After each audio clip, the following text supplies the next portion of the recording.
What's going on, everybody? Welcome into the Blazers Downrise Post-Game Show. The Blazers today get a win! Get a win against the Orlando Magic.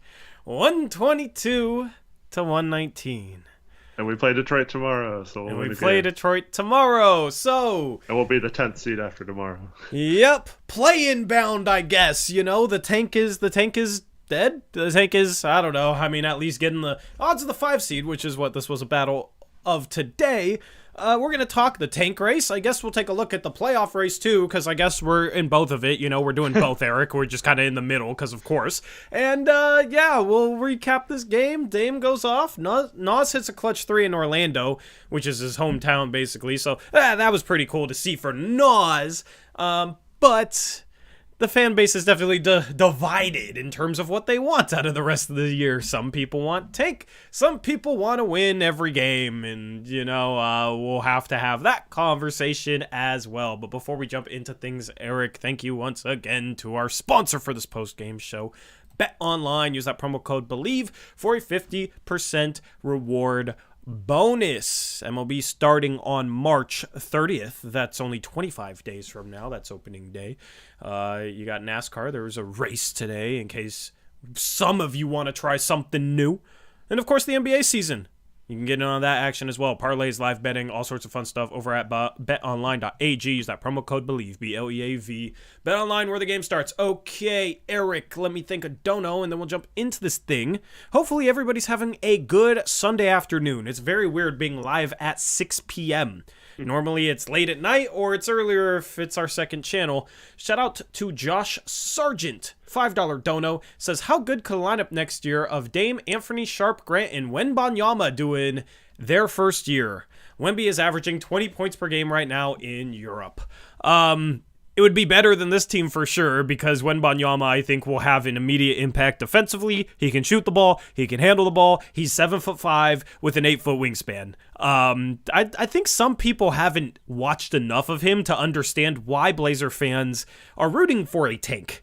Because that dude would look phenomenal in a Blazer uniform and solve a lot of issues for this team. And this is coming from one of the biggest Nurkic lovers in the fan base, right? Nurk apologist. That's the one guy I'm not negative on. I would take Wemby over him in a heartbeat. That dude is a generational prospect. A lot of GMs think he's the best prospect since LeBron. A lot of GMs think he's an even better prospect than LeBron was. That dude is legitimate. So this game would have brought the Blazers to within a half game back of 6th in the tank race and 1.5 games back of 5th if they had lost. But since they won, now they're 3.5 games back of 5th because Orlando's in 5th. That's why this was an important game for the tank race. And I'll be quite honest with you, I was rooting for a tank, so I am upset that we won this game. I know that will be shocking to everybody that says I'm negative about everything, but I would have been really happy if the Blazers had lost this game, because I am all in on Wembanyama. Eric, how are you feeling about this win? I mean, obviously, I was rooting for worst case scenario too, but I mean, 5th versus 6th, it would have been nice to get up to 5th, but 6th, where we were last year, has a 9% chance, 10.5% chance for 5th. So we're basically talking about a 1.5% less chance now if we continue tanking, because I don't think we're gonna make up 3.5 games now for the Magic. But yeah, I mean, it's we're gonna have to get lucky either way, so I don't think it's like that huge of a deal. Where it comes into play is then if you don't move up to 1st, how your percentage of moving up to the other picks, or you know, teams below you moving up. Like last year we were 6th, then we moved down to 7th. So you know, still in that range is good if we can get there. But Utah's losing. They were down like 20 to the Thunder last time I checked. And if that score holds up, we're only half a game out of the play-in. And we play tomorrow night. Jazz don't play tomorrow, so we'd be tied with them for 10th if we beat Detroit tomorrow. So this team, like, I don't understand why people are getting upset at the players, because that makes no sense. They're looking at the standings, seeing the same thing. Like, they win these 2 games, and they're basically in the playoffs again and have a chance. So, like, it's not Dame's not going to tank on purpose when he knows we still have a chance. It's not like I saw some people saying he should miss free throws on purpose and stuff. Like, come on, guys, like let's not do that. But yeah, like the players are going to play. The front office did nothing to help them win games, and that's how they're going to have to do it on their own. But let's not like get mad at the players for like actually wanting to win and caring about winning, because like these guys are playing for their careers, a lot of them too, and contracts. There's several free agents on this team.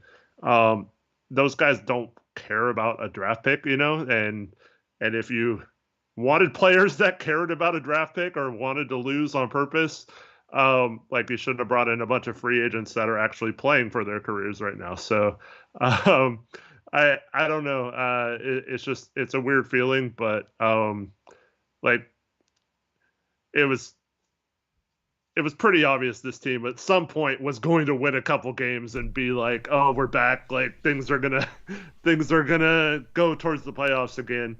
That's still not guaranteed to happen, even if we win tomorrow, because the rest of this road trip is brutal.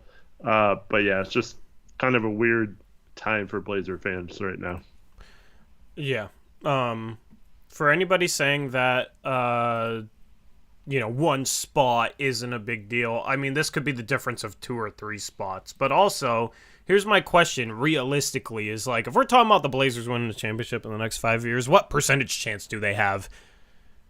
1%? Like 1%, really 2%? Anyway, yeah. It's probably lower than the difference between 5 and 6th place in terms of the odds for Wembanyama. Sure. Like the difference in odds for him between 5, 6, and 7 is probably greater than the Blazers winning the championship in the next 5 years. Let's just be real. And I'm not saying, of course, that they would win a championship with Wembanyama, but if you can have a 3% greater chance at him, that's much that might double your odds just in general of winning a championship in the next year or in the next 5 years or so, because the Blazers don't really.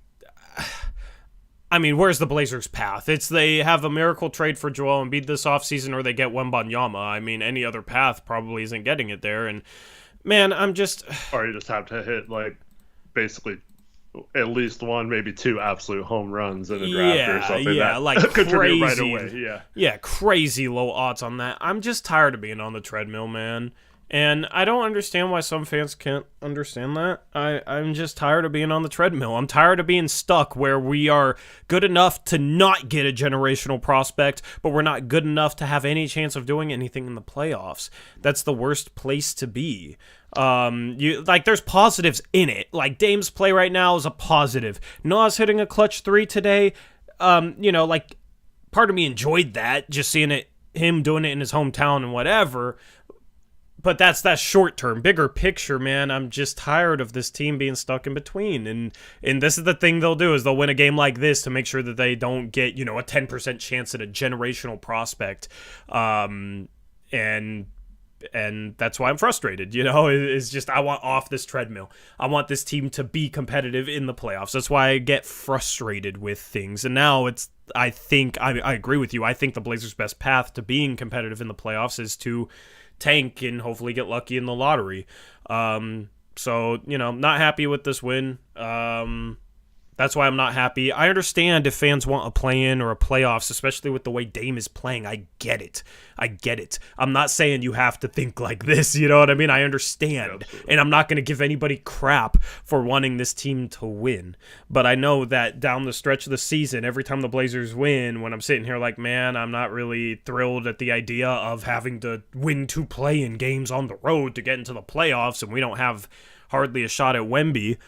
I know that when this team wins games, and I'm frustrated because they win games, because I want this team to have as good of a chance as possible for a generational prospect, there's going to be people that can't seem to understand that, can't seem to grasp that, and that'll get mad about that. So whatever, if you're rooting for the team or to win, if you're rooting for the team to lose, it doesn't really matter to me. I understand why you'd want both. Personally, I want to lose games right now. Yeah. Okay, so obviously I want Wembanyama. That's no question about that. At the same time, it kind of reminds me of 2017 in a little bit. So we had just traded for Nurk. We go on this great run where we have some of the best team analytics for like a 20-game stretch after the All-Star break with Nurk. And we end up, via trades and stuff, we end up with like 3 first-round picks. And, we end up trading those. And even making the playoffs 2 years in a row, we get the number 10 pick. And what do we have? 25 as well. And in that one. So, like, it's rare. It happens now, because of trades and so many teams owe future picks, and it's going to be crazy in a few years. Like, if Brooklyn's good and they still have all of like Phoenix's picks after Durant and CP3 have retired, and they're like terrible, and they're still getting top 10 picks while being good themselves. But like, those are kind of rare circumstances. So like, getting top 10 picks, when you have a good enough a player as good as Dame, I think is still valuable. So I still think they're in a good position to not only still have a good Dame moving forward, but to add 2 top 10 picks and potential for their future in that too. So like, I'm not like end of the world type of thing, because 2 straight top 10 picks, I think, short of a big trade like you mentioned, I don't think there's any better chance that this team has to add talent than to get as many high picks as possible. And now obviously you want the highest pick possible. Yeah. But back-to-back top 10 picks is not bad in my opinion, if that's where it plays out. I mean, we got 2 top 10 picks at the deadline. Yeah.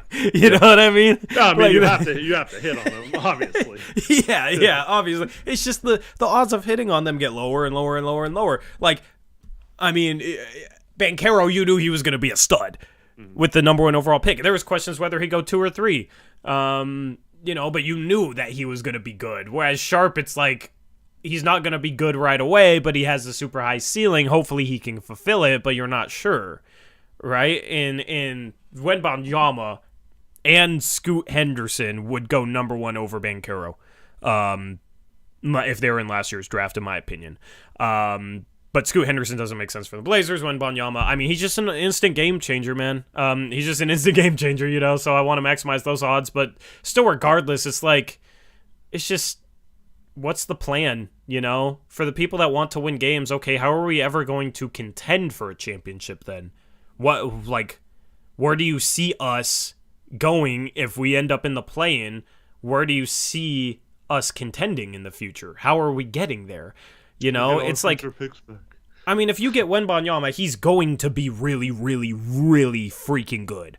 That's a sure thing. And you know that he's going to make the team at least probably like a 5 or 6 seed off the bat. And with the upside for much greater things in the future. Like, that's a sure thing. Whereas if you don't jump up, it's, okay, we have the 7th pick.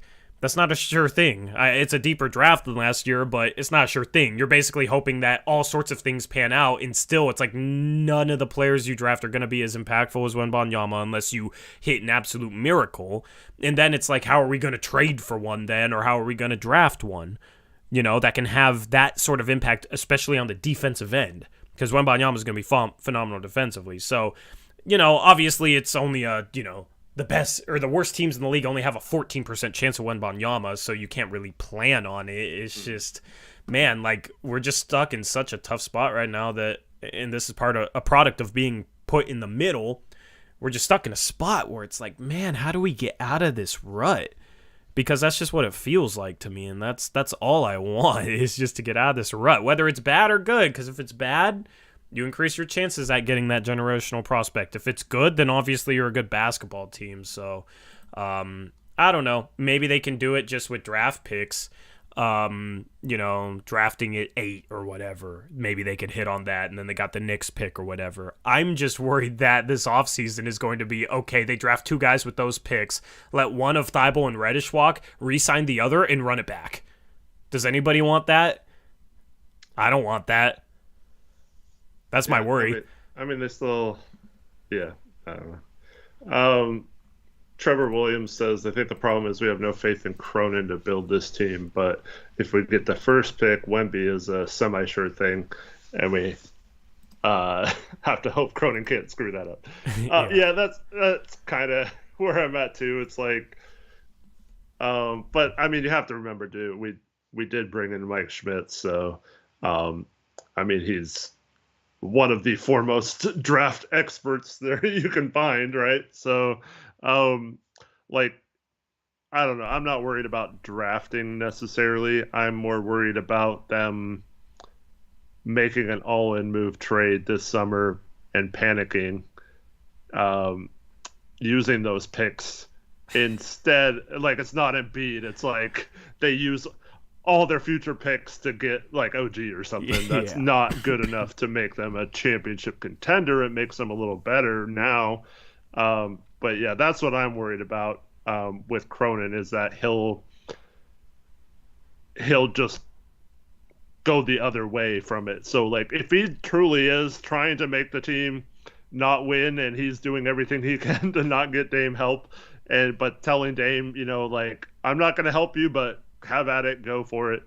And I mean, you can't stop Dame from beating the Magic occasionally, you know what I mean? Like, you can't force him to sit out either. So like, that's about as much as Cronin can do. So like, I guess I'm still holding out faith that Cronin is not. It just appears that he doesn't have a plan, because his plan he can't say out loud.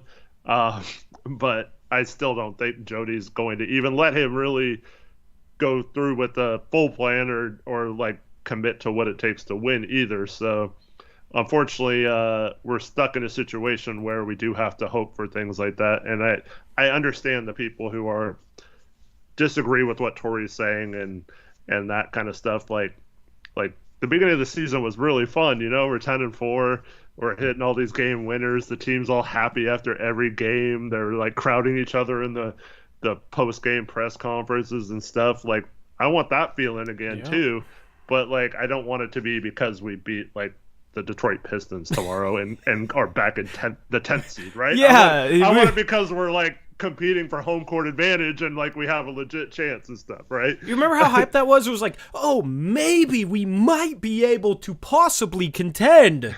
Yeah. And it was the best thing in the world. It was the only time we've had that feeling with this channel. And then immediately, this team just falls apart for the rest of the season. And then people are like, why are you so negative? Why are you so... Bro, that's what I want. That's what I want. You know? The hype and the fun with Wembanyama, it would, I don't know. That's all I could think about, man, is I just can't stop dreaming about him. Because even if we suck, to be like, okay, you're set for the future.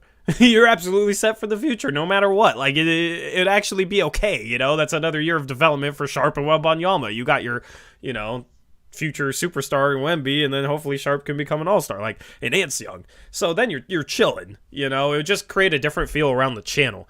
And I would love to obviously cover a generational prospect as part of post-game shows and whatnot. Like, part of the reason I really want Wemby is because of the channel, but I just want this team to be good, man. And I don't know what the pathway is to it. If it's a different pathway, okay, that's cool, you know, but people always say, oh, well, Giannis was the 15th pick. I mean, for every Giannis, there's 15 guys in that range that never turned into anything, you know? It's getting the next Giannis in that range, or a player of that caliber, is less likely right now than landing the number one pick, in my opinion. And I don't know if Giannis, if he was in this year's draft, if he would go that low, because prospects are scouted a lot better, I feel like, overseas now than they were back then. Nobody knew what Giannis was, so. Well, I mean, Giannis came in and wasn't good either his first year, and like that's just an example of someone who just blossomed, you know? Like, I don't blame any GM for not seeing that in Giannis. Like I mean, even the Bucks and, you know, 14 other teams ahead of them could have never predicted how good Giannis, like, that he'd be an MVP level player and all that stuff. So like even that's kind of crazy. But yeah, I don't know, but like the Bucks got Giannis at 15, so it's not like you have to get number one. For me though, it's like I saw Odin being mentioned in chat. So if I go back to that whole thing, like it was, the thought was it's not a question of when we win a championship, it's how many and stuff like that. Like, how much different the feeling is when your team's supposed to be that good versus like hope we can make the play in this year. Like it's just crazy because like even if Wembanyama ends up sucking, there's still going to be at least 2 years of like, wow, we could be really good, and that's better than, like you said, being on the barely making the playoffs or barely missing the playoffs little train we're on right now. Yeah. I mean, I think if he's healthy, I think there's about a 0.01% chance that he sucks. There's a reason he's so hyped up. It's deserved.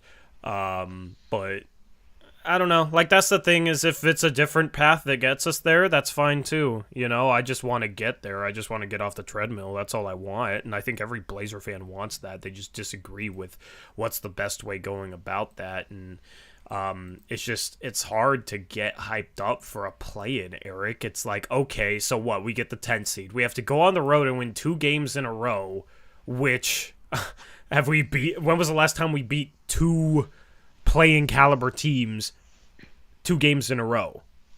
When was the last time we've done that? Especially on the road, like, we're probably not getting it. And then, we get in and we're the 8th seed and we face the Nuggets and Jokic just dominates us the whole series. Like, we lose in 4 or 5.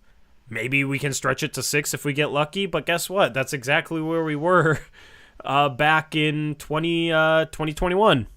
Like, what's the difference? That's what we did. We lost in 6 to Denver in 2021 because we couldn't play defense, and they didn't have Jamal Murray in that series either. They were worse, and they still beat us in 6. So I don't know. Like, it's hard for me to get super excited for a play-in. Obviously, Dame could just put this team on his back and carry it, and have 50 in both playing games, and maybe we can play our way in. But I mean, anything past that, I feel like is just kind of wishful thinking. And I don't know. I'm just tired of like, if Dame has 50, if Dame plays like the best player in history, then maybe we could do something. I'm tired of thinking like that. So you mean like when he hit 12 threes and scored 55 points in a playoff game? Yeah. And we lost to those Denver Nuggets? Yeah. I don't really want to relive that, It's fun, I guess, but it's like, okay, we lost, and we're pissed off because Dame has no help.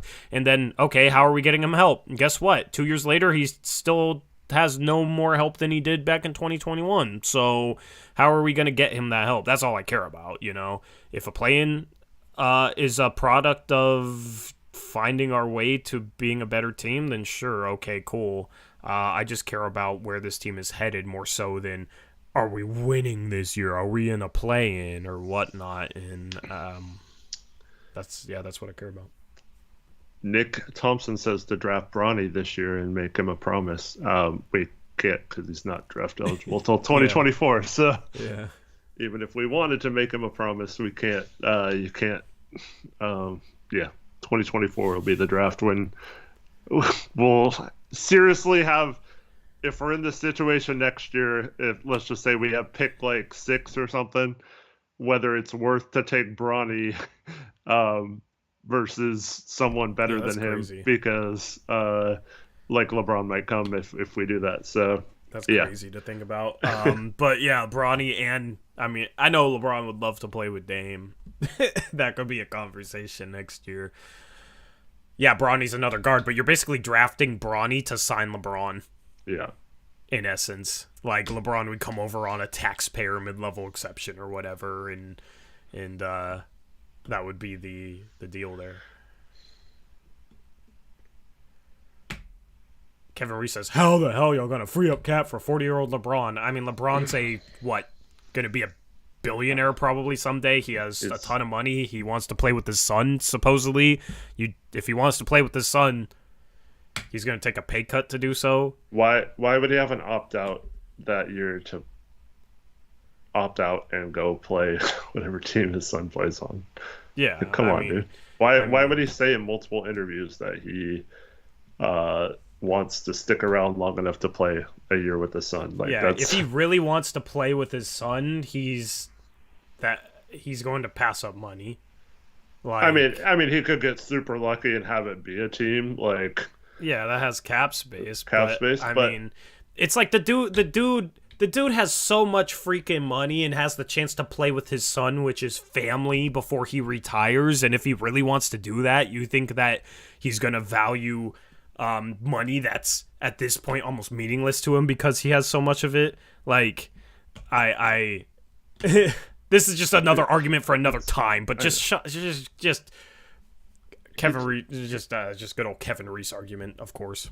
He can't just say he wants the max with whatever team. They're like, 27 teams out of 30 would not be able to even give him a max. So what does that matter? Either he wants money or he wants the chance to play with his son. Yeah. I mean, if you think he values an extra little bit of cash over being able to play with his son's first year in the NBA, then I guess you don't pay enough attention to LeBron because he's always been a family guy. So, I don't know. As a Laker fan, that's kind of disrespectful, actually. Shout out Michael V with the $5 dono. Says, back with a long-lost Wono that I unfortunately kind of wish didn't happen. But shout out to Wame. We love him for who he is. He ain't a quitter. Yeah, I mean, I don't expect Dame to go out there and throw. I would actually be bothered if he went out there and purposely threw the game, I'm just rooting for losses as a byproduct of this team not being good. So thank you, Michael V, for the $5 dono. Yeah, Dame's going to go off, and I'm going to try and enjoy it so I can enjoy something, because this team just seems like it's going to be stuck in the middle right now. So guess got to find some sort of enjoyment out of it. Mm-hmm. And then Priest with the $2 dono says, Bronny a duck next year. Eric's Beeves will own him. Well, he hasn't committed to any school yet, so I wouldn't count that yet. But, yeah, my Beavs don't really own anyone in basketball, so probably not. Yeah, watch. Bronny's a duck playing for Phil Knight, and then Phil Knight buys the Blazers and then drafts Bronny and brings over LeBron. And promises him, ownership after he retires instead of a max contract, Kevin Reese. Yeah. Which I don't think that's legal, but you could do it under the table, maybe. Right? But anyway. Yeah. That's not legal, is it? Probably not, but... but just keep it under the table. I mean, okay, so... LeBron... I don't know how you would do it, but... This is where the whole Phil Knight thing... I was surprised that... what's his name? Adam Silver was... all for Phil Knight owning a team because, okay, we can only offer him $10 million, the MLE instead of $40 million, why couldn't Phil Knight then just bump his Nike contract up $30 million, what's stopping him from doing that? I think it's something like he can't have a controlling ownership stake in Nike or whatever, but he's still obviously going to be influenced by that. So Nike could just, I mean, they already gave him a crap ton of money, so it wouldn't be that much. It wouldn't even raise an eyebrow. Probably $30 million. Yeah, these are the conversations we're gonna have next year. For sure. But I don't know. Who knows what the pathway is to this team being competitive, but Pineapple says, my only worry with Wemby is that we would end up pigeonholing him since he wouldn't get as many touches next season if we contend. I mean, that doesn't matter because he'll get offensive rebounds, putbacks. Anybody that's not, a true big, you can just throw the ball over the top to him. He can grab and go like Josh Hart. I mean, not like Josh Hart, but, like Josh Hart, just a whole foot taller and, skinnier. But he's a guy that can, Josh Hart was great rebounding and then pushing the pace. Wemby could do the same. And then defensively, I think he's going to be a really good player right away as a rim protector and a guy that can even switch out and guard on the perimeter because he can give guys space because of his length and he can move his feet. So it's, like maybe he doesn't average 20 points per game as a rookie, but he could be incredibly impactful. I mean, look at what Evan Mobley has done for the Cavs. Yep, absolutely. Shout out Bob and Weave, $5 donor says, as a Cam Reddish non-believer, he's won me over a bit tonight. What do you think? Footwork inconsistent on catch and shoot threes, his biggest weakness in my opinion. I mean, he had a solid game today.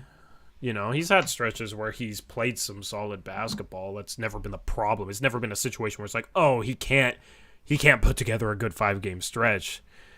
You know, it's kind of the consistency beyond that. We talk about that with Nas, and I think it's the same way for Cam Reddish. It's like, can you consistently rely on him over the course of an entire season? But then also, can you rely on him against the better defenses in the league? Because some players going against a team like Orlando will be able to have success, you know, going against poor defensive teams. They're able to find their shots, find their spots, and make things happen. And then they go up against, you know, some of the best defenses in the league, and they struggle. And even Dame was that guy a little bit until he figured out how to beat a trap and things like that. But of course, he was the number one. But you always see these guys in the playoffs, they tend to struggle due to players being able to be a little bit more physical, and it's just a different style of basketball. So, you know, if he starts finding more consistency in the regular season, that's a step up. I just think, you know, when defenses are physical with him, he tends to struggle a little bit more, and that would worry me in a potential playoff series. But, I mean, he shot 2 for 4 from 3 today. He shot the ball well. I just hope it's, you know, assuming has a chance of being on this team next year, given Jody Allen's pocketbooks, I hope that he continues to shoot the ball well. Same thing with Matisse Thybulle, who is only 1 for 6 today, but has been shooting the ball well as well. So, you know, wait and see. New situations can help players play really well. I mean, Josh Hart was phenomenal when he came over and then struggled this year. So, you know, still not coming to any conclusions, but the early returns have been good, I think. Yeah, with how Dame's playing, though, I mean, you get these two guys come over, Thybulle and Cam, and you see how open a lot of their shots are because all the defensive attention and game plans are going to Dame. Plus, you know, those guys hadn't played a lot, so there's not a lot of film to watch on them. But much like with Jeremy Grant, who got off to a hot start this year, as teams kind of adjust and take things away, you have to have a counter. So it's encouraging that they're playing well, you know, but unfortunately for them, you know, or for the Blazers, they're free agents. So them playing well is just costing us more money to re-sign them, basically. Instead of, you know, like Sadiq Bey is putting up big numbers. I saw something comparing him to John Collins since he's been there, and he's like crushing John Collins in basically every important category. But he's under contract for relatively cheap next year. So it would be different if these guys were under contract to where, you know, we only had to pay Cam Reddish like $6 or $7 million guaranteed next year, instead of like, what's his contract going to be now? And we also have to pay Grant. And so, like, I don't know. I'm just worried that I'm trying not to get too excited about any of the new guys because, like, I'm not convinced that Jody's going to let Cronin pay all of them, even if they all are good. Yeah. And I'm trying not to get too excited because I got super excited about Josh Hart last year, and look at how that ended up. And I mean, speaking of Josh Hart, he's shooting 60% from 3 in 8 games on 2.5 attempts per game for the Knicks. So, you know, some guys, I don't know why, but it seems like a lot of guys, when they get traded in their new situation for like a period of time, they have a shooting boost. I don't know why. It's weird. Josh Hart's doing it again. Yeah. So, I mean, Josh Hart averaged 20 a game for us last year when he played, you know. So, after that, I don't know. It's not a negative thing. It's just I want more time to see, you know, Because that's the thing is, dude, the last post-game show. Because on the last post-game show, I said Matisse Thybulle wasn't going to keep shooting above 50% from three. He's going to trend back towards his career 32%. But I'm just wondering, okay, does he trend back to like 35, 36, 37%? And that's where he is as a shooter? Or is he going to trend all the way back down to kind of being a 32%er?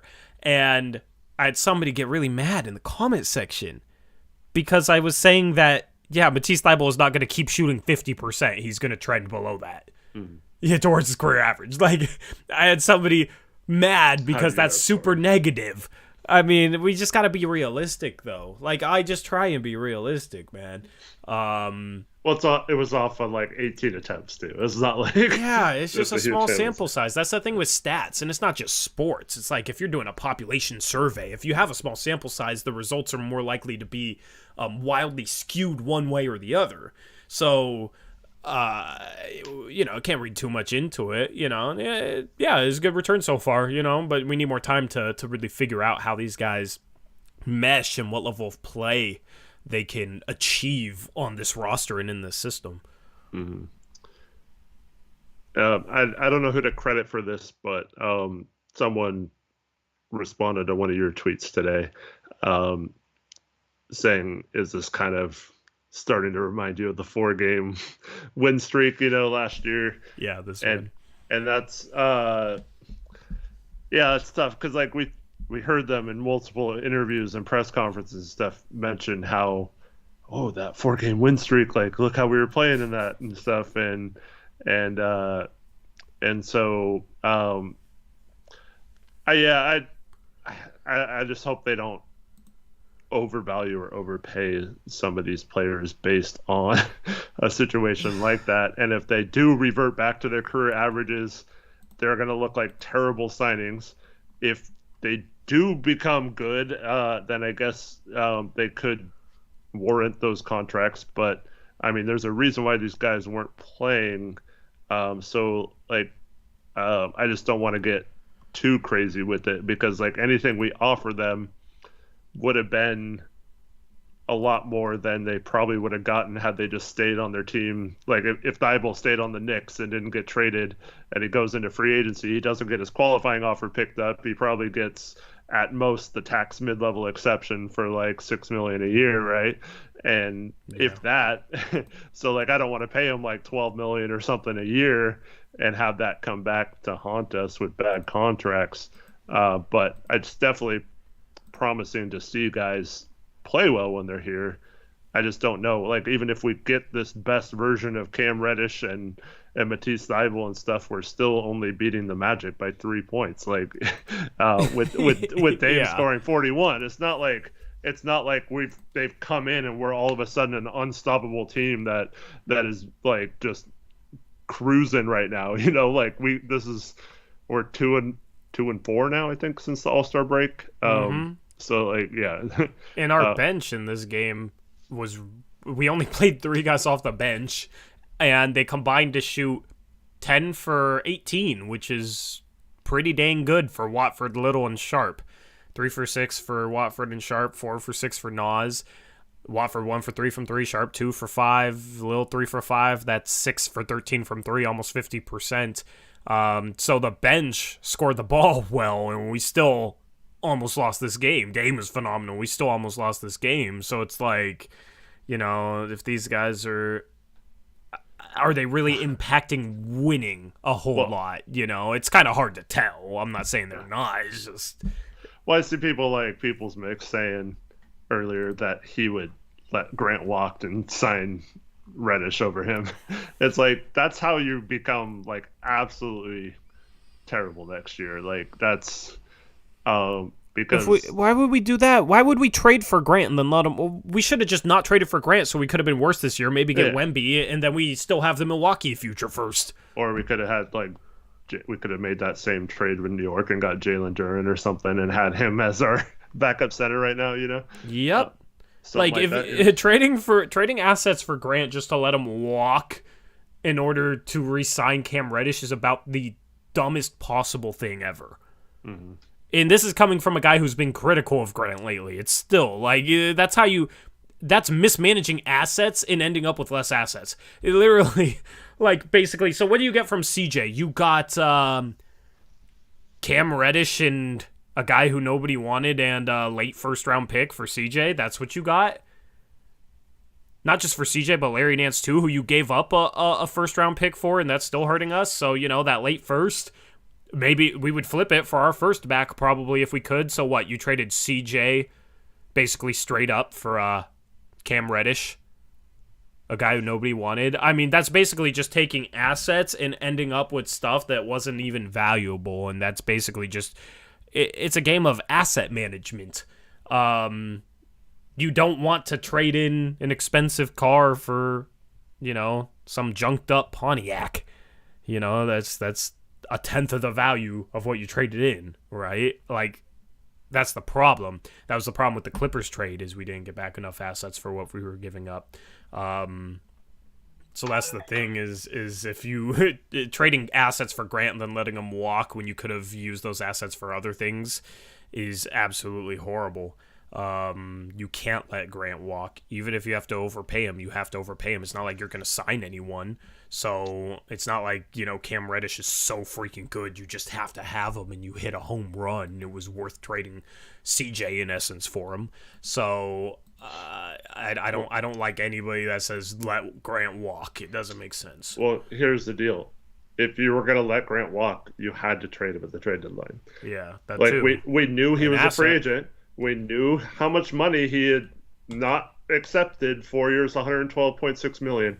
We knew he had not accepted that. He had a whole month plus, like 35 days or something between when that contract was offered to him or able to be offered to him and the trade deadline. If there was any hesitation about paying him more, paying him an extra year, paying anything like that, like you had to trade him if there was that problem with it. So once we let the trade deadline pass, we have to keep him. Like it's just, and I don't think he'd be untradeable like in the future either. But the other thing is too, I mean, if we're being realistic, I mean, he's not as good as he was earlier in the season. And he's not as bad as he's played this last month or two, right? So, like, he's somewhere in the middle. Like, and that's a really good player. And it's a player that can help you win as long as he's not being asked to be your main pick-and-roll defender or point of attack defender on a good team. He has to be used right defensively. We're gonna have to overpay a little bit. That's just how we have to do to keep people here in Portland. But the thing is, like, yeah, I think we kind of made it so we had to. Like, if you give up that first round pick and stuff and then don't get anything for him and let him walk, that's how you completely blow any chance you have of building a team. Like, that's just horrible. I don't know. Absolutely horrible. Yeah, I mean, he's better if you have better players around him. You have to bring him back. You have to. There's no way you can't.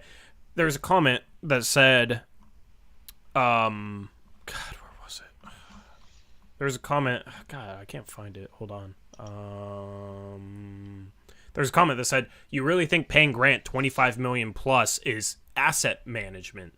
I assume he meant good asset management. I mean, if you trade it. We said it when he was traded to Portland. If you're trading for him, you have to be prepared to pay him $25 to $30 million a year. If you traded for him and weren't prepared to pay him that, then that's terrible asset management. This is exactly why we didn't want to trade for Miles Turner. This is exactly why we didn't want to trade for Grant last summer or the trade deadline before. And like, we got so much crap from some of you that are now saying to let Grant walk. We got so much crap about you guys didn't even like Grant. Yeah. The problem is that a lot of people are too short-sighted. Mm-hmm. And that's why they don't get our negativity either. Is because where's our long-term path to doing anything? And that's the thing. Me and you know contracts, so we see when guys are upcoming free agents and when they're due for extensions and that sort of thing. Where a lot of people just see it as, oh, Miles Turner blocks a lot of shots and he can knock down threes and he's more mobile than Nurk and he's younger. Go get him. He's okay. 4 years, 112 million is what, 28 million a year or something, right? He's not signing for less than 28 million. So like, those of you saying we need to sign him for like 20 million, not 30, like it's not going to happen. Like best case scenario right now is like he signs that contract, or we sign him to that contract just with a 5th year at the same amount of money. Like that's what this team locked themselves into when they traded for him. So if you are not willing to pay him that money, you cannot trade for him. So like now you are stuck. You have to do it. You absolutely have to do it. And it that's why like we didn't like signing him. But a guy like him, in order to be in Portland, you have to give him that kind of contract. And we're going to be begging him to stay in free agency and not leave. And we're going to be glad to pay him that $30 million a year. So this is the problem. Like you have to do that. And this is exactly why we didn't think that Anthony Simons contract was bad. Like he's only making like 23 million this year. Yeah. And he's 23 years old, and he has like this huge potential to be like a lead guard and stuff like that. So yeah, it's just like we're going to have to do this. This is if you want to go the trade route and trade for guys. If we trade for OG, do you think we're gonna like re-sign him for 18 million on his current contract or whatever? Like even if he plays horrible for us, like no, we're gonna have to pay him like 35 million a year and stuff. And then you have a player who might be hurt or limited and stuff like that, and we're paying him and Jeremy like 70 million combined, in a few years. So like that's just the reality of going all in a situation like Portland, unless you just happen to get a player that is absolutely worthy of that. And that's why CJ's contract was never a negative value, because we had to pay players like that. That was the best possible player we could get with that money. And it's going to continue to be the case for small market teams like us. You know what's funny? Is I thought Grant was good today. He passed the ball well. He had 7 assists, Eric. He had 7 assists. He had 6 rebounds, which is a decent amount for him. Had some good defensive, plays. Wasn't necessarily consistent. 3 for 8 from 3, that's 38%. He was 2 for 6 inside the arc, but got to the line 7 times and made all his free throws. He had 20 points on 14 shots. It was like okay efficiency from him today, but he rebounded the ball a little better than he normally does. Passed the ball well, and has some good defensive plays. It's funny that we're having this conversation now, because I think he's been much worse in previous games where we haven't really talked about it a ton. We've talked about it a bit, but haven't really talked about it a ton. But like Grant was fine today. If Grant played more like this, then I would be more comfortable paying him that, because it's like, okay, well, you didn't necessarily have the greatest shooting night, 5 for 14. You got to the line 7 times, and a lot of those shots were threes, so it's not as bad as it looks. But you did some other things. That's the thing. If he did that more consistently, then it'd be fine. But basically, just Trevin has a. There you go, Trevin. Trevin said it's a 58.5 true shooting percentage night from Grant today, which is actually, I think, slightly above average efficiency for just your average game. So he wasn't bad today. He wasn't bad today whatsoever. He's a big reason why we actually won this game. Max Anderson asks, when is Grant tradable after he signs the contract? It depends on how much we sign him for. If we do sign him for that, for more than the 4/112, it'd be January 15th when he's eligible to be traded. And I don't know how to say this name, Seprin. We all know that Jody will not spend money. We all know that we can't build a contender with Grant and Ant as second stars. If we keep Grant, we need to find a power forward because there's a 3. Exactly. That's why Tori and I want Victor Wembanyama, or because then we can keep all those guys and add a potential star. And that's why we want to tank this year and get the highest possible pick, because then you have, between Sharp and whoever we pick, let's just say we don't move up and we get Jarris Walker or something like that, we have two potential lottery balls for like a star to hit a home run with. So like that's how Portland has to do it. That's like the only way they can do it, really, outside of a miracle Embiid trade, and like just ignoring that.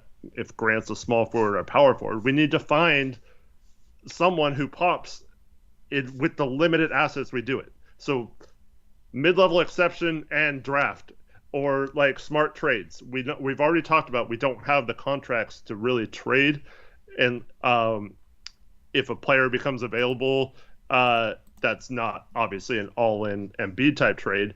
We don't really have a lot of contracts that make sense. It's more just rearranging parts of our core. So in order to add to so that Grant and Ant aren't the second and third best players, you have to either hit on a draft pick or make a. You're not going to sign someone for the mid-level exception that's better than either of those guys. So you basically have that leaves hitting on a draft pick. So that's why we get so excited about possibly moving up to 5th in this draft and all this kind of stuff. So yeah, I hear what you're saying, and I know 30 million is an overpay, but this is exactly the situation why Tori and I did not want to ever trade for Jeremy Grant. It's part of it, yeah. Yeah. It was that. It was, and then it was he wanted to be the guy in Detroit, so it was like, okay, would he accept a secondary role here? And then it was like the rebounding, and then it was he's not just this pure lockdown on-ball defender like people think he is because he can get through screens, you know. And that's what we were telling people is all that combined makes it so that I'm not really thrilled with trading for him. Like, I wasn't something where I would have hated it necessarily at the time, but that's why we were very, very cautious about it. And we took a ton of heat for that. And now it's like a lot of those same people that gave us heat for that are now saying, we should just let him go for nothing. Like, I don't know, man. I wish people would just trust that we aren't short-sighted with our analysis of roster moves. We're far-sighted. We think about the future all the time. We think about trade ideas. We talk about trade ideas. We talk about direction. We scout the draft. Like, we approach it like we think a GM should, you know? Is always have a plan for the future. A move might set up something else. And then when we see moves that don't really set up anything and people say, well, this just sets them up. Okay, how? We don't get an explanation, but they say just wait till the deadline or just wait till the summer. And then the summer comes and nothing happens. And then they say just wait till the deadline. That's why we get frustrated with things. We're going to sign a trade for Ayton. Yeah, it's just not, not logical stuff. And then it's, just hoping. It's just wishful thinking like, oh, well, he says he has a plan. I'm just going to take his word for it. We got a plan, guys. Just wait. Just trust in Cronin. It's like, I need to see them make progress towards a plan. And a year and a half into Cronin's tenure, I don't really see how they've made progress towards anything. Yeah. I mean, earlier in the season, though, you were leading that charge of Portland might have the best third best player in the league, or what was I forgot how the best third option offensively. He was playing like it. Right. He was playing like it, and we're not I was a little too high on it. I was a little too like that actually being a fact. Eric, but you know what? You know what the case was? I was actually a little too positive. No, not you. Believe it or not. Yeah. But yeah, like I said earlier in the stream, Grant isn't as good as he was earlier in the season. He's not like a 45% three-point shooter, but he's also not a 31% three-point shooter like he's been the last couple of months. So, I think we're fine with Grant. It's not going to be a situation where we're like doomed to having like this weighted contract that's immovable and all that kind of stuff. I do worry about giving him a 5th year too on top of that. That could be bad, but I think you just sign them and hope for the best. And I don't know, a team like the Lakers or something, like you can always get something for him if you need to move him eventually, but I mean, I don't even think that's the case. And this is also a guy that Dame wanted and actually wanted to come to Portland and be here and be part of the solution. So that's also part of it too for me, is once I found out that he actually wanted to be here and wanted to be traded to Portland above any other team, I'm not going to turn on guys like that because he's actually, wants to be here. And that's the same reason why I won't turn on Anthony or Dame, is those guys actually want to be here and be part of the solution. So I'm not gonna ever blame those guys. And yeah, worst case scenario, we trade Jeremy Grant for Ben Simmons next trade deadline, and we get everyone what they wanted to begin with, like 2 years ago, right? God, trying to make me throw up. I mean, Jeremy Grant is fine as a third option. I think he can be a third option on a contending team. I think if you put him in Boston, he could be the third option. But why is Boston so good? They got guys that can defend at an extremely high level. That's the problem with Portland, is they don't got guys that can defend at an extremely high level. The only guy you can make the argument is Thibault, but Thibault's not as good as Marcus Smart is. And where's the big man version of that? You know, Boston has it in Robert Williams. Does Portland have it? Nope. And the main thing this team needs is defensive players that also don't make it harder offensively. Because, like, we can sit here and be like, we're the number one offense in the regular season over the past 2 months. You know, with Grant and Ant and Dame, we're a number one offense, blah, blah, blah. I mean, how many times have we seen in the past where the Blazers are the number 1 regular season offense or the number 3 regular season offense, and then they get into the playoffs and they become, the 10th offense in the playoffs out of 16 teams because they, are too reliant on stars and they got role guys that can't make teams pay necessarily. That has been a problem at times for other teams. You got to have good defenders, but then also guys that can play off Dame. Can play off Ant, can play off Jeremy Grant, make teams pay for loading up against those guys, and can handle physicality. That's why I thought Josh Hart was such a perfect role player for this team. I thought off the bench he fit that like a glove. He could come in, if teams trap Dame, he could short roll play make, attack the rim, can handle physicality, plays with a super high motor. You need guys like that in the playoffs, and that's why we identified Josh Hart as a guy that could help this organization before we ever even traded for him. And the hope was that Gary Payton II was also going to be one of those guys. We know how that went, but now it's like we're back to needing those guys, and we have none of them. And then we go out and get a guy who's had a reputation for having an inconsistent motor in Cam Reddish, who has never played in the playoffs, can't even crack a rotation. People understand why we have a problem with that. We go out and get a guy like Matisse Thybulle, who has struggled shooting his entire career and has lineups with him in the playoffs have really struggled in Philadelphia, and people wonder why we question that pickup. It's because you need guys that can defend at a super high level, but then also not be liabilities in the playoffs offensively. And, it's just like you're trading away one of those guys in Josh Hart, and at the deadline, I didn't feel like we got one of those guys back. Now, if Matisse Thybulle can keep shooting the ball well, then maybe we did.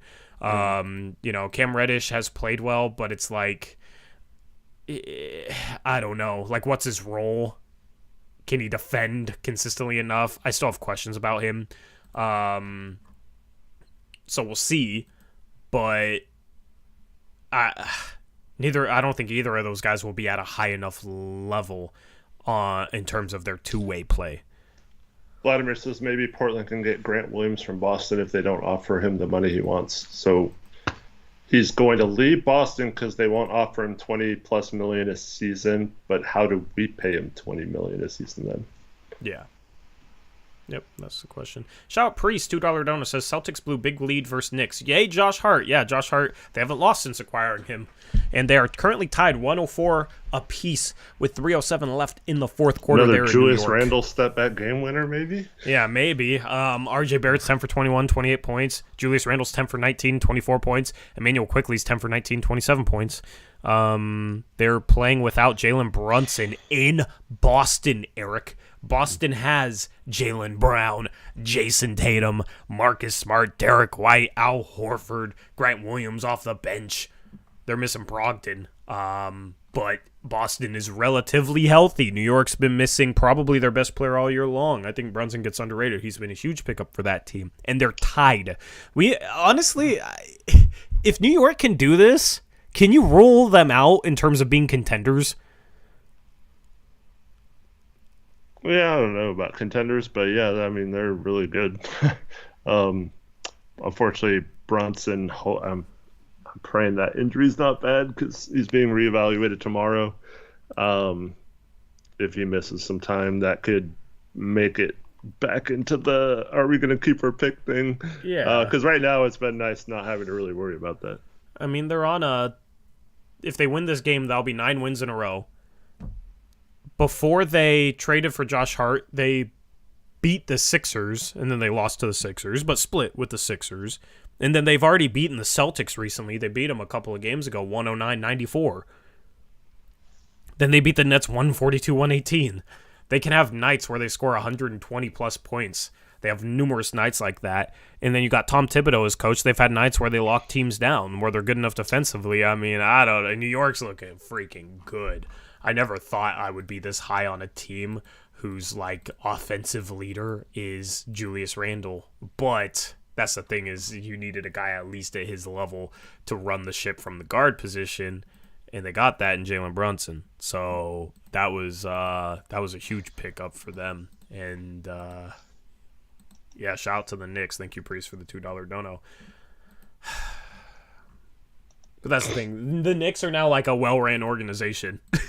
It's crazy. And they're the type of team that picks up Josh Hart and utilizes him well on a playoff push. Mm-hmm. We're the type of team that gives up Josh Hart a year after we got him because we couldn't figure out how to use him. And that's mostly a Chauncey critique, but it's frustrating. Yeah. Frustrating. But obviously them doing good is good for our pick that we get from them. So I think I just figured out who Bob and Weave is. Who? Oh, yeah. It makes sense now. Makes sense. Yeah, it makes sense. I can see it. Donald Jones says, you both realize the West is loaded. The 7-24 road record Warriors are a threat for home court. We need superstars and defense. Okay. Are you talking to us or chat? Cause... He said both of you, so I'm assuming that means two, not... I mean, we both love to have Embiid or Wembanyama. Like, that's kind of what I've been saying. What do you... I don't understand why you're acting like I'm not saying that. But, like, I mean, short of either of those miracles happening, I mean, we need to build the best possible roster. Yeah. Oh, yeah, it is. Okay. It makes all... It's all coming back to me now. Yeah. Now why I realize why you... Yeah. Yeah, okay. We're chilling now. We're chilling. He hates Anthony Simons, so. Yeah. It's just coming together like a puzzle. That's the thing. I wonder sometimes people that I see on Twitter who they are in our stream chat. Mm-hmm. Are there Embiid rumors? I mean, the only rumors are like Harden might want to go back to Houston for some reason, which I don't know whether we should put any stock in that or not. Mm-hmm. And then if he leaves, obviously that could open up the door for Embiid to want to leave, and that's kind of the dream right now. But I think it's more likely we get Wemby than Embiid. No need to say hate is too strong a word, dude. My man, you flat out hate Anthony Simons. Like, don't try to hide that, man. Samish says Dame can't even tank right. Dame is not tanking, so he's trying to play.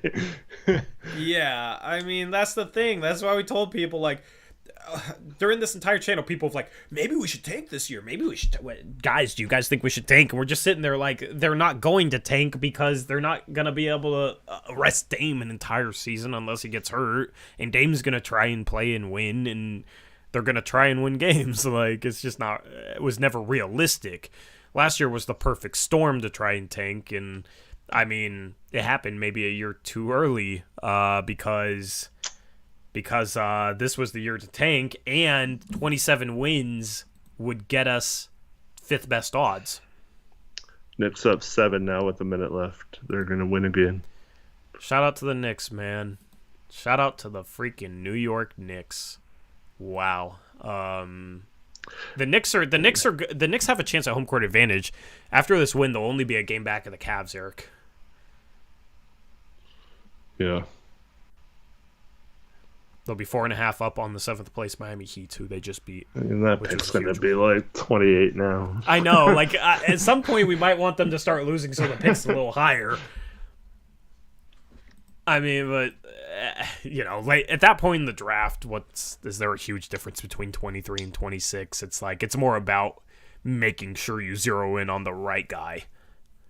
and maybe that guy gets taken because you're 26 instead of 23, but it's, I don't know, not that big of a deal. You can always try and attach all the seconds we have now, Eric, to move up from 26 to, whatever. So now it's 111-110 with 17.9 seconds left. Not over yet. Wait, who said up 7? They went up 7 and now they're only up 1? What happened? That was wild. Wild shift there. Boston must have hit 2 threes. Yeah, they were up 7. And then Horford made a 3. Halford. And then Marcus Smart made a 3, and then Marcus Smart fouled to put him to the line. I mean, I can commentate the rest of this game if you guys want, chat. That's what I'm gonna do. Screw it. Array says, I do want to mention this. Billups finally did an offensive defensive substitution with Thibault Watford like 4 times in the fourth.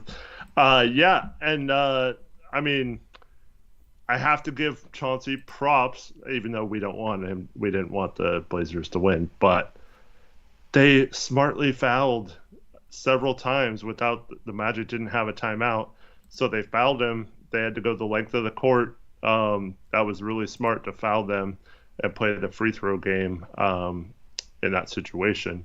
Now Cam Reddish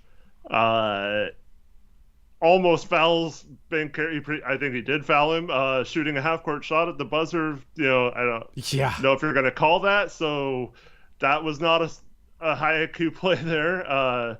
But I mean, that was a good strategy to not even let them get a chance to tie this game, short of a half-court heave. So good job by Chauncey there. And then also, I do like the offensive defensive substitutions he had. And then he actually plays Nas in the clutch tonight, and Nas hits a big 3. Like, God, of course he realized how to coach tonight of all games. I know, yeah. Oh God, dude. Like, whatever I hope for just doesn't happen. But if we got our odds good enough, I have a different feeling about Wemby. I don't know.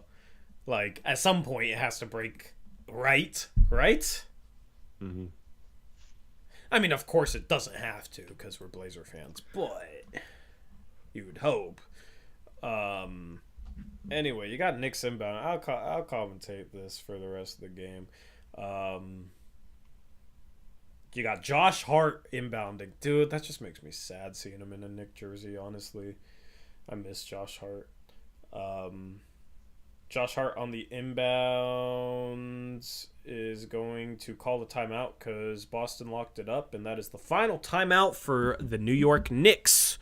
So, Knicks inbounds, they got to get it in. Looked like a Chauncey set on that sideline inbounds.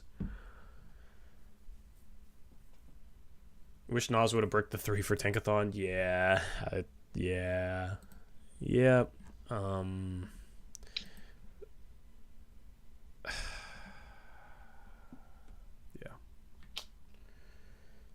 Anyway, timeout. Knicks. Big game. Somish, the NBA is not going to rig the lottery for anything.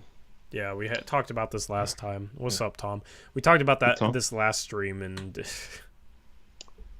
I'd like to wish Tom happy birthday. It was his birthday yesterday. Happy birthday to Tom.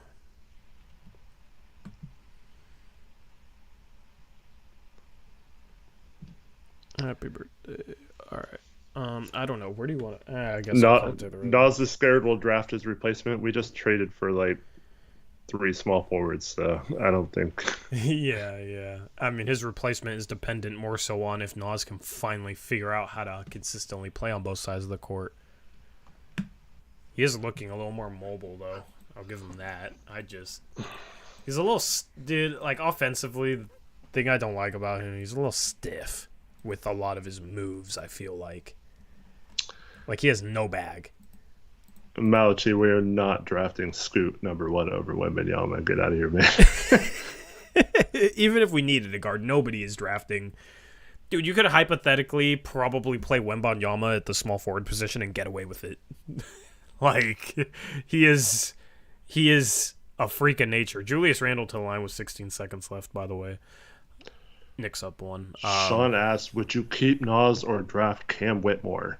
You see, when you draft someone, you don't have to then get rid of someone. So you can keep both of them. That's how it works. That's not an either or for that. I mean, you probably don't want to keep Reddish, Thybulle, Nas, and draft Cam Whitmore, but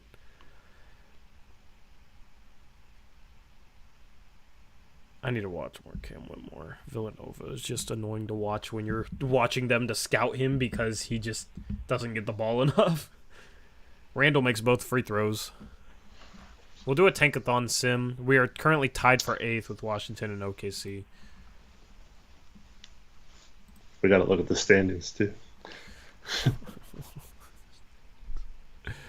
I don't wanna. Well, but yeah, we always live stream the lottery, whether Portland's in it or not, because it does also tie into our mock off season and stuff. But yeah, we'll definitely.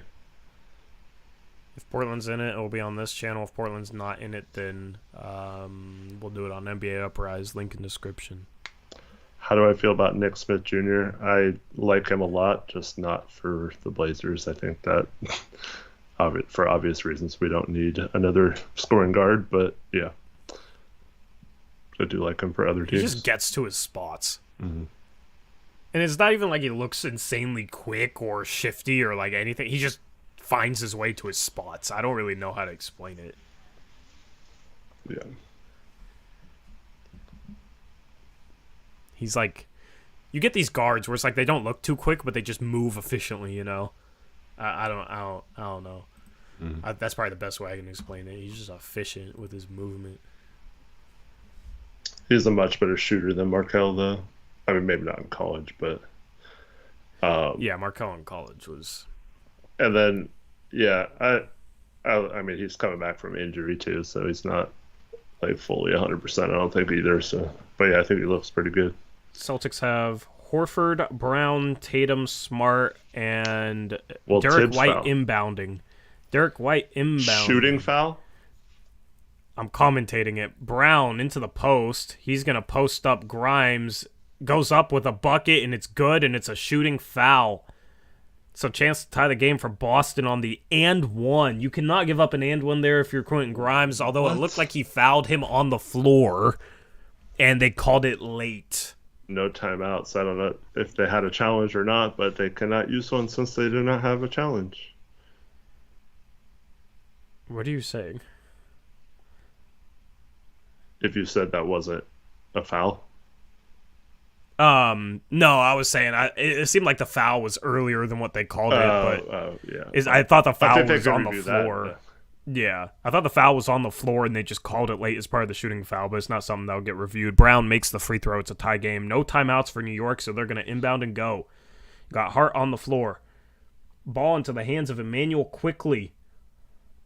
8 seconds on the clock. He's going to get the ball to Randall up top. A chance to hit another game winner against Grant Williams. He's going to go middle, get it stripped from Brown. Half-court shot is late. Randall just turned his back to the defense and tried to post up Grant Williams from 18 feet away. And when he turned his back, two other Celtics defenders just ran at the ball and got the steal. So that's the problem when you got a dude like that is kind of your go-to guy to get a game-winning shot is, it's not like Dame where you know you're going to be able to get off a shot that Dame can hit. It's that was a weird final play. Do you like that action there? Because obviously you want to get the last shot and you want to get into the hands of your best player on the floor, but when it's Randall... I just listened to you. I didn't see it. They just gave him the ball at the top of the arc and cleared out. Yeah. I mean, obviously it's had some big shots this year, but yeah, I don't really like that at all. Yeah. But if you don't have Brunson either, so that takes away one of your options. Quickly's been phenomenal today. I wouldn't have minded to see him get a chance, just run a pick and roll with him and Randall, and then if they both drop to him, you can get Randall the ball. But I guess Randall just hit a game winner, so, I mean... Celtics play the Cavs tomorrow, too. And so they're in a back-to-back situation. Yeah. Yep. Anyway. We plan on doing some watch parties for playoff games for just the NBA in general on our NBA channel, by the way.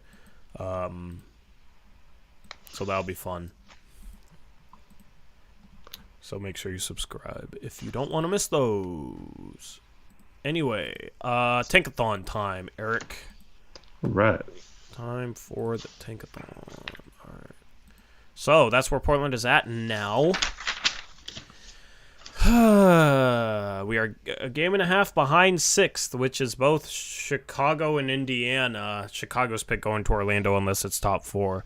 And then Orlando is 3.5 games worse than Portland instead of 1.5. It would have been 1.5 had the Magic beat the Blazers.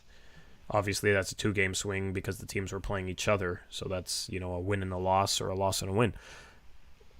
So Blazers currently would have 4.5% chance at Wemby, 20% chance at the top 4. That's what the odds are for the 9th overall picked, or the 9th worst team. But since you got teams tied at 8, 9, and 10, it's evened out for all those teams to 9th, basically.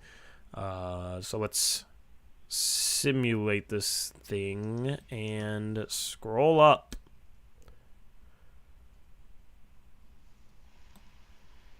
Scroll down too far. You got Toronto, the Lakers via the Pelicans. You got the Pelicans via the Lakers. Look at that pick swap, Eric. From 13 to 12. 13 to 12. You got Utah at 11, OKC at 10, Indiana at 9, which means the Blazers have moved up into the top 4. So we'll see if winning this game helps us in the tank race in the long term.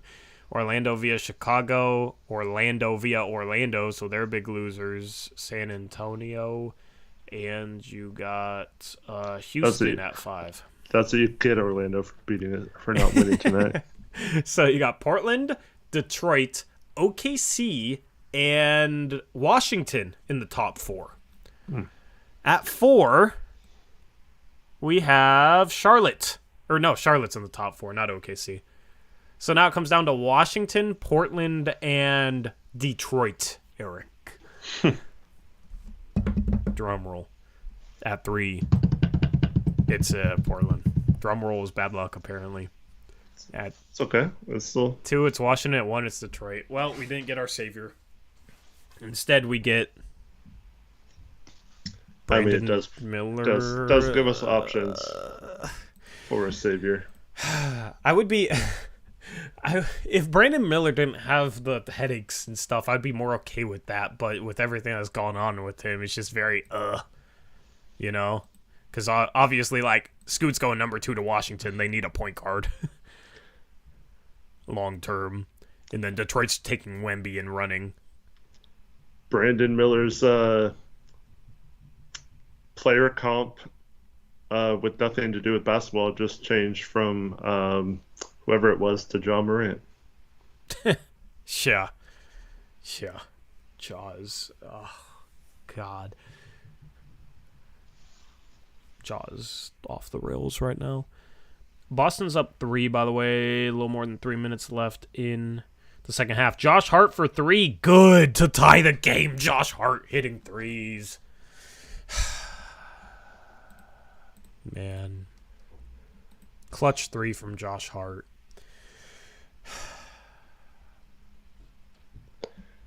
Anthony says we should make a Blazers big board and fans vote focusing only on players that would be ideal for a team. That'd be cool. Well, I mean, did we not talk about that basically? Yeah, we have big boards, and then obviously for the Blazers, depending on what you need later in the draft, you'd value maybe guys a little bit lower, but in general. So we'll do mock drafts and stuff. We'll have a bunch of content around the draft, assuming we're in the lottery.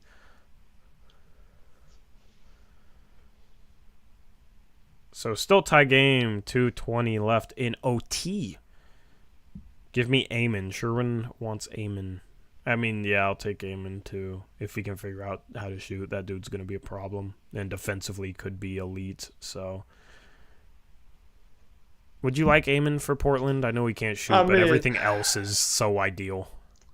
Yeah, I think you just take the best talent if assuming I mean I'm a fan of trading down a couple spots if someone really wants him. And maybe you still can get Brandon Miller, but you get another asset too. But yeah, it's yeah. So what would you do at 3 here? Would you take Brandon Miller? How are you feeling on that? I'm probably trading it. Yeah. I mean, I still like God, being 2 is so much better than being 3 for this because I don't think you can get Vassell from San Antonio unless you have 2 and they can get Scoot. I'm trading 3 for,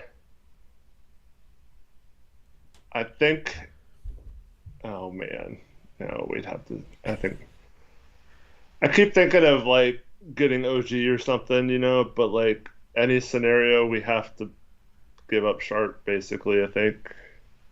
Yeah. I wonder if Nas, Knox, Keon, Trendon, like this get us to OG. Nas, Knox, and Keon should. That's like 12. 12 or next something. year that'd be like 14. It would have to be next year. Yeah, that would work. I think depending on if we're in the tax or not after the trade, but we should be out of it still. So I would be looking because like that's a big jump. But if Toronto really wanted someone at 3. And you could get 14 OG and like a couple future first or something, or a future first. You can maybe still get Hendricks at 14, or and you trade 14 OG for our picks back from Chicago, or our pick back from Chicago. Yeah. So and then we still have the Knicks pick too. So yeah, I like that. Yeah. If you get our pick back, obviously, then you're in play. You got OG next year, and then you're in play for any sort of upgrade. Just don't hard cap us. I mean, that's the thing. If Jody's willing to pay the tax, if we're decent enough next year, then it's like, okay, well, then you have all your future picks for a potential deadline swing. Like if Embiid becomes available at the deadline, you can still do Ant, Sharp, Nurk, and 4 future firsts, and then you have Embiid and OG with Grant and Dame and whoever you'd figure out to start the 2. Maybe you could get Melton back in that deal, right? Like that would be ideal in this sort of scenario. Is down to 14 for OG, and then either using 14 or trading it for our first back from Chicago. Because Chicago can't get a lottery pick from our first right now anyway, so if they can get the 14th pick... I don't even think we need to do that. Yeah. Yeah. Or maybe you could trade 23 into second for our first back and use 14, Yeah. And then you get Taylor Hendricks or whatever, take a chance on a guy, and... Yeah, I like that idea. Hendricks and OG. Mm-hmm. I mean, yeah. I would... I don't know.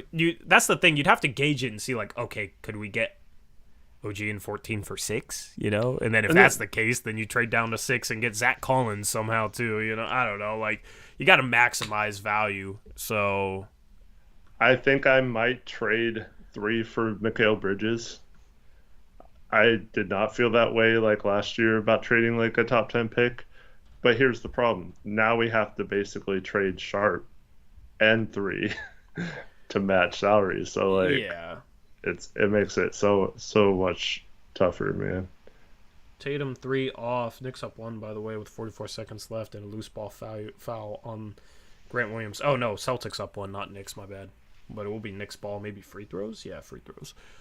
That's the thing is like if you're getting OG and 14 for 3, right? Would you rather have Mikal or would you rather have OG and 14?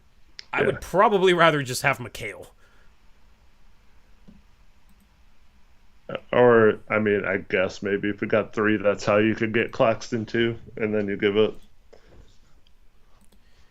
feel like that's asking for. You give up Nurk and stuff, but I mean, this is the 3rd pick. I don't know. They'd have to really like Mikal. But like Mikal's looking like a star right now. Yeah, like Mikal is looking like a 2-way star right now. I don't even know if they would trade him for 3. If you're getting Brandon Miller, aren't you hoping he becomes what Mikal is right now for the Nets? Or Amon, like obviously they're different players, but you're hoping they become that impactful. I think Miller's a better 3-point shooter than anyone we're talking about and will be in the NBA. I don't think he's as good defensively as any of them are, though. You think Miller's a better 3-point shooter than McHale? Yeah, I mean, what's McHale, like 39, 40 career? 38% career? Yeah, I think Miller's easily going to be like a 40% on high volume guy. I feel like that's what we were saying about Jabari Smith last year. I can't have confidence in that level of shooting. Miller's like an actual like shooting like wing. Like Jabari's like a big who can shoot wings. Yeah, like he'll be a shooter. It's just hard to have faith that he's gonna be a 40%er. I feel like that's a little optimistic, but I mean the way he gets his shots and stuff like that, I think him and Hendricks are like, if I had to bet money, I think both of them shoot 40% in the NBA. Is Hendricks even shooting 40% in college? Yeah. Is he? What's it? Yeah. I think it's like 41 if I had to guess.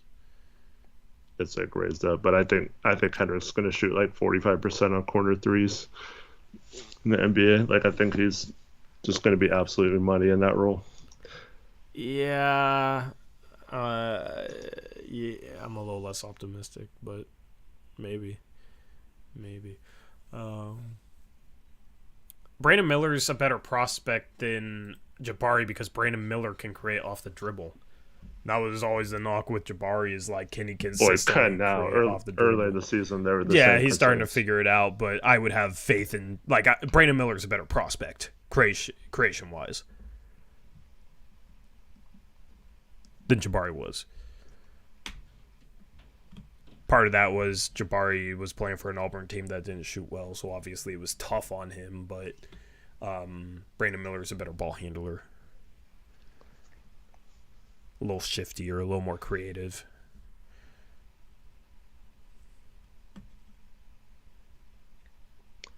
Hendricks plays for Central Florida. Quickly, drive, floater, good. Tie game. Are we going to get double OT, Eric?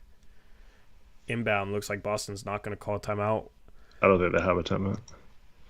They don't have one, yeah. Ball into the front court. It's in Marcus Smart's hands. Gives it to Jaylen Brown. Got Jason Tatum in the middle of the floor. He's going to set a screen for Brown and get a switch. They give it to Tatum against Barrett. He turns all the way to the rim. Misses the layup. Good defense from Barrett. Good help from the corner. He tried to squeeze between both defenders to get to the rim. Couldn't get all the way there. Missed the shot. Double OT. One of the best games of the year.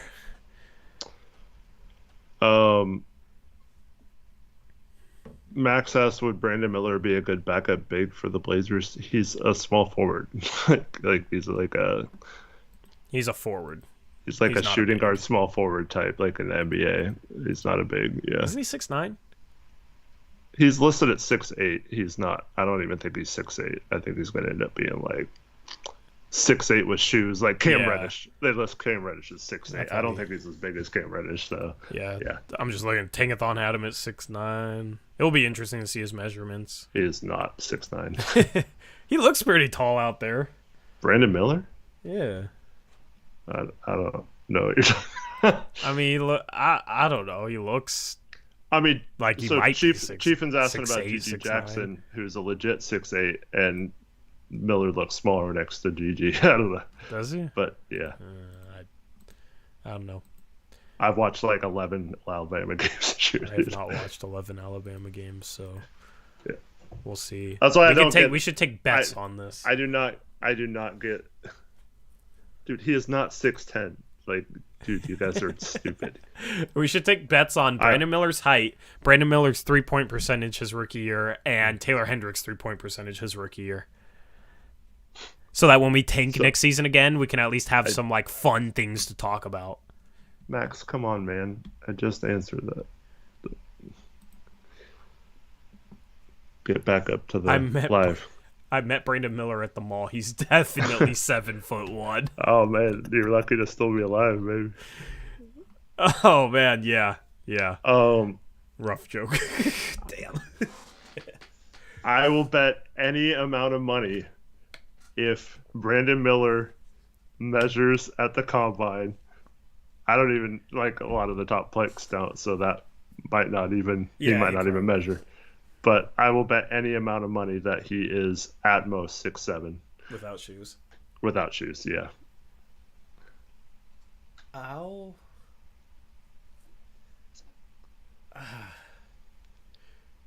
I'd be comfortable taking the over on that, but I'm not that confident. Okay. He's gonna be like 6'6" and 3/4. That's my guess. He's got long arms, but I don't get the KD comparisons. He does not look like KD up there like at all. He doesn't play like KD either. Brandon Miller has a crazy growth spurt before the draft. I'm Googling it. Height without shoes.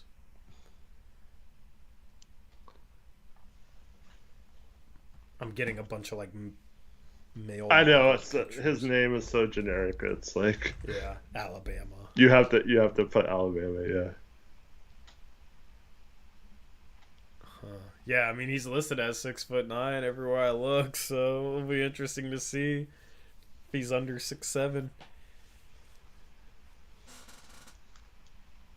Yeah, Anyway.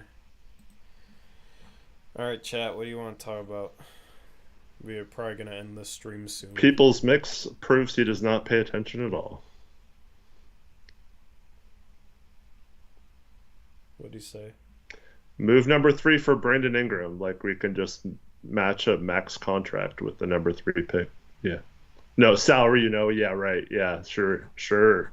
Now you're saying salary, I know. Yeah. Yeah. You tried to Nurk, you're losing our center, and then how you replacing him, and then what, you're trading Sharp too? Like, what salary are you trading there? Ant? You have to trade Sharp and Nas, basically, and if you're trading Nurk or Anthony and number 3, like, no, that's... I'm not trading number 3 and Anthony for someone who's like Brandon Miller, who might actually be better. And why would you even want that? You're like Brandon Miller's #1 fan. 3-teamer doesn't change what we'd have to trade, God. bro. Dude, you're gonna get banned, dude. Like this, like you've done some horrible things in the past, but saying 3-team trade is a way to go around the cap, the matching salary, that might be worse than anything you've ever done to me.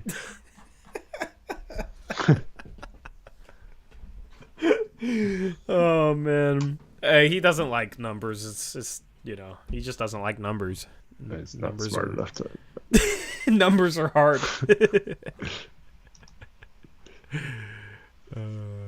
How do you feel about Lively? I mean, Lively is intriguing, and if we can get him with the Knicks pick, I think he'd be a good backup defensive center, which is exactly what we need. So I'd be all for that. Yeah, I've realized I like him simply because he is a potential backup center, not named Drew Eubanks.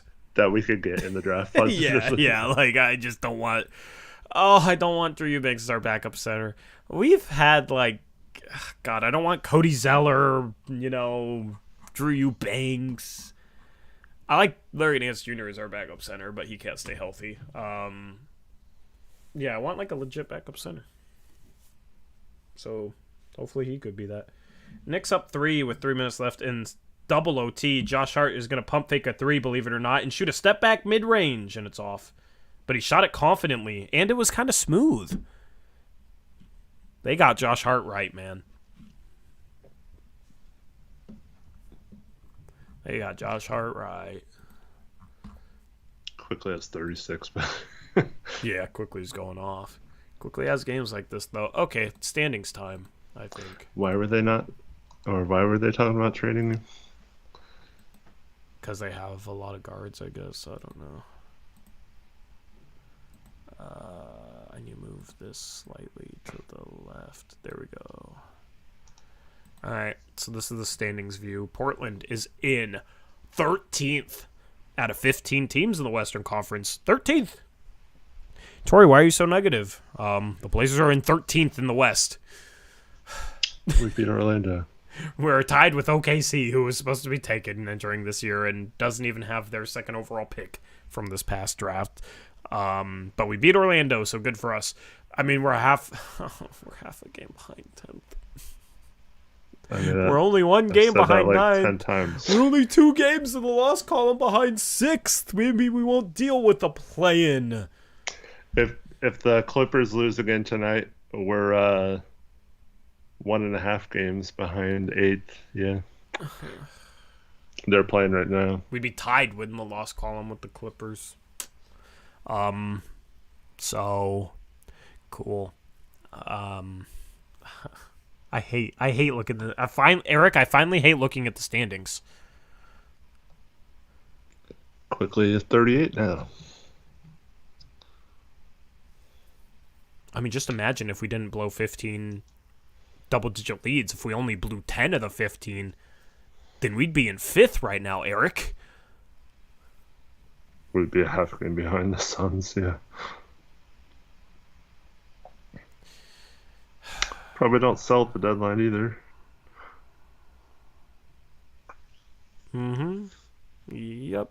This season is this the most torturous season?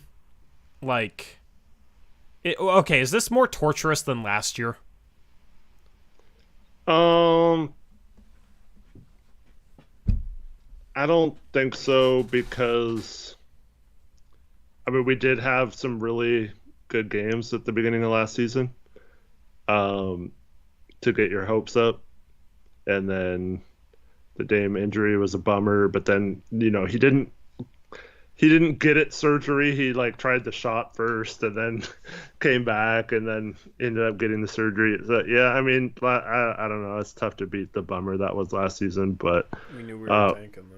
yeah, but at the same time, like, I mean, I had the Blazers 9th. Where'd you have them before the season started? This year, 8th. 8th. So it's not like we're that far away from being where we predicted them to be. I just thought it's because the West is deep. We're actually gonna maybe add or figure something out. At least have some sort of sense of direction. Just the fact that we don't have a sense of direction, we're not going to truly tank. Despite that being the best option at this point, this season is harder to deal with than last year. Last year it was like, okay, well, we're gonna tank and see how high we get, and then hopefully get lucky in the lottery, and we were able to accept that, and it was really tough to watch games and do post-game shows, but this year it's just like we're 13th out of 15 teams, Eric. We're 13th. But it's like maybe we can be good enough to do something. That's torture to me. Yeah. Well, the reason why I don't say it's torture is because even if we win a couple games, we still might stay in 13th, and then that might be good for us, so it might turn out. I don't even know what I don't like. I want to lose, but we're gonna win some games. It's just and then watch, we'll win enough games. We're like, we're only 1 game out of 7th. I guess let's go for the play-in, and then we'll start losing. It'll be like, dang, we're gonna have 9th best odds. I just we have a super hard schedule after this Detroit game, too. Probably one of the top 5 hardest in the league after this Detroit game. Mm-hmm. So what, we win tomorrow, we're tied in the play-in, and then we lose a lot, I guess? Yeah, I mean, we're still not that far. Like, even if we move into 10th temporarily, we're still in position if we lose the last 3 games of this trip to go right back to 6 or 7 lottery odds, so... Josh Hart just cleanly made 2 clutch free throws, by the way. Nice. And he's guarding Tatum. And Tatum gets a dunk. He forgot he was in New York and supposed to play defense. Rahi keeps asking for rest of season prediction. Who knows with this team? Like, yeah, we don't know when people are coming back. We don't know. Yeah.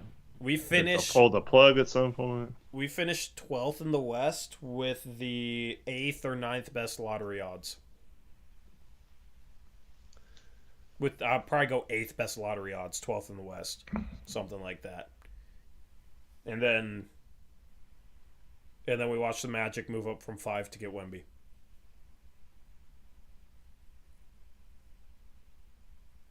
Clip it. Tag me in it on after draft lottery night. Or tag me in it at the end of the season. Clip it. That's my prediction. Eric, just go on a guess. Just have an official guess to see if we're right. Is there a Romancer in here? Because he's the clipper. Or Trevin. Clip it. Dallin says, I will remember it. Yeah, we've heard that about a lot of clips that people didn't remember. And I don't remember them, so.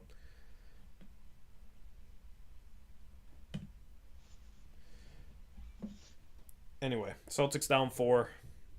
50 seconds left in the second OT. Tatum with Robinson on him, going to drive past him, get to the rim. God, Tatum's so good, man. What's your... I want your official West ranking in lottery, even if it's BS that you didn't think about. Because obviously this team is unpredictable. Knicks up 2 with the ball, 6 on the shot clock, 28 game clock. A quickly ISO against Williams. He's going to drive right, kick back out to Randall, and it's going to be a shot clock violation. Phenomenal defense from the Celtics, who are going to get the ball back with 21.6 on the game clock, down 2. 2 timeouts for Boston. They're probably going to take one here. Oh, no, it's 22.2, Eric. 22.2 on the game clock. Slightly upsetting for me.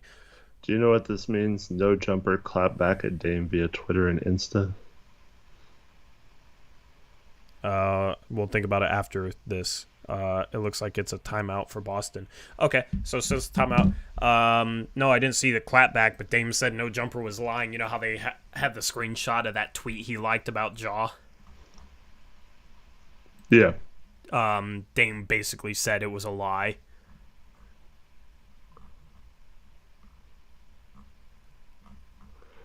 What was the tweet again? I remember hearing about it, but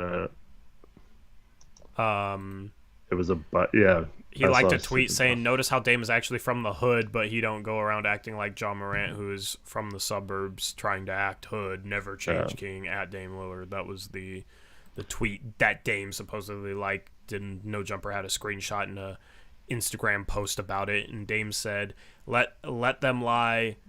If I look like liking that, I don't care who is and who is not from the trenches," quote unquote.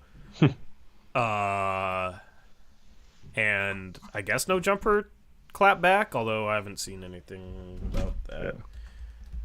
Yeah. I have some advice for everyone. Yeah.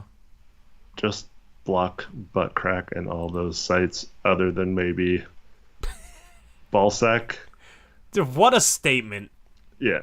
I mean, I hate those kind of parody things, but Ballsack is they've gone kind of off the rails too, but like at least back then, like when they started, they actually had ones that were believable. They weren't that like the butt crack one is just like it's so dumb and like people get so fooled by it. It's like Dame said that if he played in 1960, he'd average 800 points a game. Oh, I'm so funny.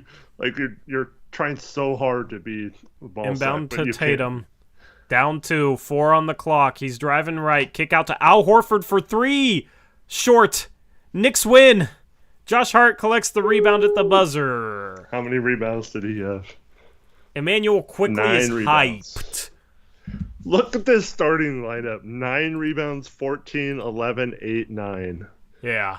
Wow. Imagine having 5 guys that can rebound like that.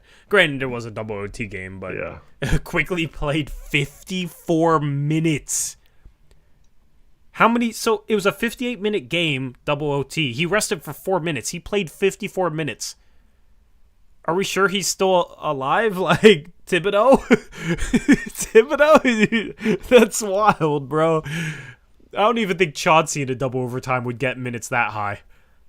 I mean, maybe he would. Chauncey's probably the only coach who could rival that. Didn't we play in New York in double overtime? Yeah, we did. Anthony did we get 54? I think I believe Anthony and Grant played in the 50s. I don't know if it's quite 54. That might be our best win of the season on the road against the Knicks. Short-handed. Although we beat Phoenix. Yeah, we have. I mean, we have some decent wins. We also beat the Pelicans without Dame in New Orleans when they were actually like good. Yeah, and they had Zion. No, in that game, Simons played 47 minutes. Eric. Oh, really? Remember, we were like, "Dang, that's a lot How of much minutes." did Grant play? 40. No, 40. I'm looking at the box score right now. It was only one overtime. I thought it was 2 for some reason. Yeah, I mean, like 47 for one overtime was a lot. So it would have been 52 for Simons if it was double OT and 45 for Grant. Winslow played 46. Winslow played 46 minutes in that game. Winslow. Grant, 44 points, 2 assists, 1 rebound, 10 for 20 from the field, 3 for 7 from 3, 21 for 28 from the free throw line. Yeah. That game was hilarious. We shot 51 free throws. Simons was 13 for 25, 4 for 13 from 3, 8 for 8 from the free throw line, 5 assists, only 1 turnover. Justice Winslow had 7 points, 11 rebounds, 4 assists, was 3 for 10 from the field, 5 fouls. Josh Hart going against his future team, 10 points, 19 rebounds, 4 assists, 4 for 8 from the field. Yeah, and then our bench did absolutely nothing. Watford was 3 for 5. Sharp was 2 for 3. Little 0 for 2. And all 3 were -7 or worse. Yeah, we didn't have Dame in that game. Nurk had 28 and 7. Yeah, the stats from that game were insane. Anyway, Clippers playing the Grizzlies right now. Okay, anything else for this post-game show? Yeah, check Discord real quick. Ask you a Okay, question. time for Discord. Time to read this Eric question. Oh, God. I hate Easter Conference road trips, Eric. So you could just ask us. It would have been fine. I just didn't want to catch you off guard or whatever, but yeah. I mean, I'm thinking 3:15. You want to go for 3:15? I mean, how much do we have to talk about tomorrow? There's 6 games and 3 of them are at 4. Just yeah. I mean, if we okay. If we start at 3:15, we just need to start at 3:15. Like we can't. We could even start at 3:30. How much do we have to talk about? Picks and then what? 10 minutes of what? What do we talk about tomorrow on the second channel, guys? Blazers Uprise Live. Do you have any stream topics you want us to get into? Maybe we'll have some injury news or something. I don't know. Yeah.